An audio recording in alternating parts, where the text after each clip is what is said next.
विश्वेश्वराय नरकार्णवतारणाय कर्णामृताय शशिशेखरधारणाय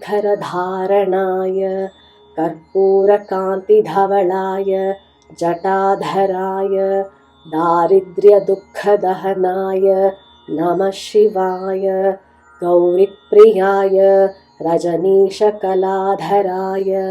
कालान्तकाय भुजगादिपकङ्कणाय गङ्गाधराय गजराजविमर्दनाय दारिद्र्यदुःखदहनाय नमः शिवाय भक्तिप्रियाय भवरोगभयापहाय उग्राय दुःखभवसागरतारणाय ज्योतिर्मयाय गुणनामसृण्णकाय दारिद्र्यदुःखदहनाय नमः शिवाय चर्माम्बराय शवभस्मविलेपनाय फालेक्षणाय मणिकुण्डलमण्डिताय मञ्जीरपादयुगलाय जटाधराय दारिद्र्यदुःखदहनाय नमः शिवाय पञ्चाननाय फणिराजविभूषणाय हेमांशुकाय भुवनत्रयमण्डिताय आनन्दभूमिवरदाय तमोमयाय दारिद्र्यदुःखदहनाय नमः शिवाय गौरीविलासभवनाय महेश्वराय पञ्चाननाय शरणागतकल्पकाय शर्वाय सर्वजगतामधिपाय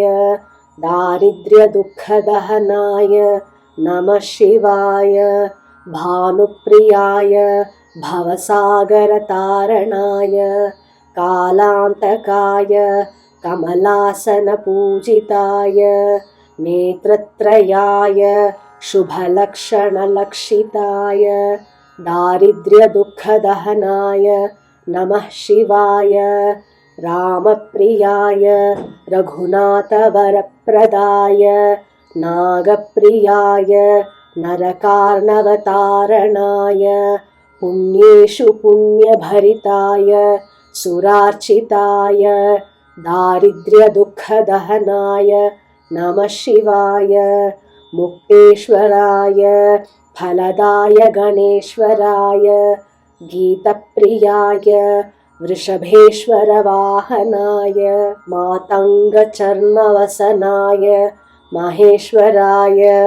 दारिद्र्यदुःखदहनाय नमः शिवाय वसिष्ठेन कृतं स्तोत्रं सर्वदारिद्र्यनाशनं